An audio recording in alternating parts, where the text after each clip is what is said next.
À son arrivée, le patron du portefeuille a eu droit à une brève présentation de la CEP Congo, lui faite par son directeur général Kwame Joseph, en tête de son comité de gestion.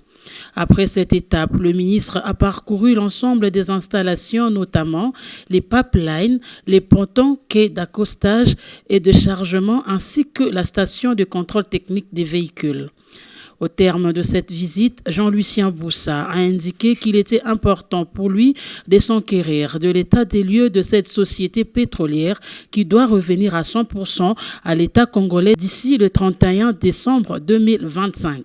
Dans cette perspective, le ministre du portefeuille a institué une commission devant statuer sur différentes questions. Nous sommes venus visiter des installations stratégiques, aussi bien CEP qui utilise les infrastructures et les équipements Finalog, que Finalog en tant que tel gère des installations très stratégiques pour les pays. Et comme l'a dit le DG de Finalog, peut-être beaucoup de monde ne se rendent pas compte de l'importance stratégique de ces installations.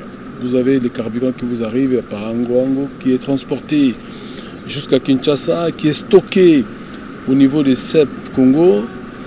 Et vous avez bien vu combien le carburant est très très important dans la vie économique et sociale de la nation.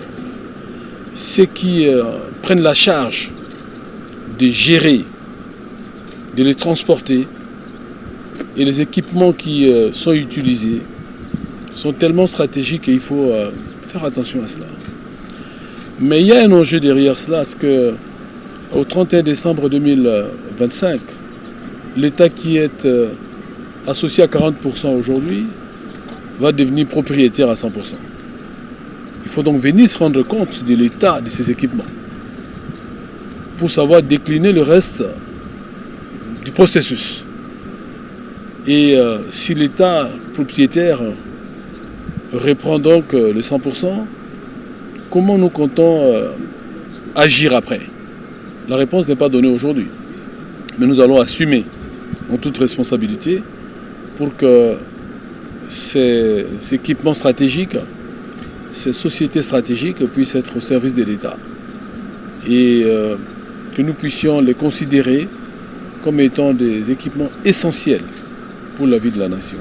Nous sommes en train de travailler sur les sujets et pour que ces actifs soient préservés pour les générations d'aujourd'hui et de demain.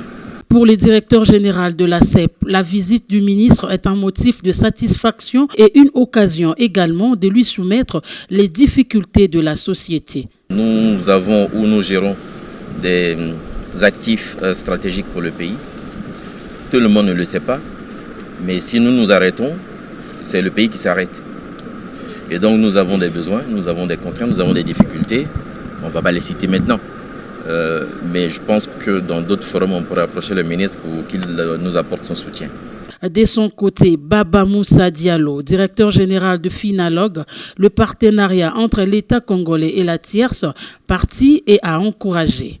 Il s'agit là d'actifs très très importants pour la nation, des actifs stratégiques qui permettent le transport de tous les produits pétroliers pour approvisionner tout l'ouest du pays et une partie du nord du pays. Qu'est-ce que nous attendons de Monsieur, Son Excellence le ministre? C'est de rester attentif à nos messages pour préserver ce bijou stratégique, pour continuer à rester, comme il l'a dit, auprès des opérateurs économiques, continuer à nous assister et comprendre que nous travaillons tous en bon partenariat public-privé dans l'intérêt de la République du Congo. Se rendant à l'évidence, Jean-Lucien Boussa a vu l'ampleur sur terrain et les défis que doit relever la CEP Congo, entre autres les problèmes d'ordre financier, l'envahissement des différents sites de la CEP Congo par des constructions anarchiques. Il a par ailleurs promis de passer le message au gouvernement et ce en termes des propositions pour des solutions éventuelles. Une descente qui vaut son pesant d'or.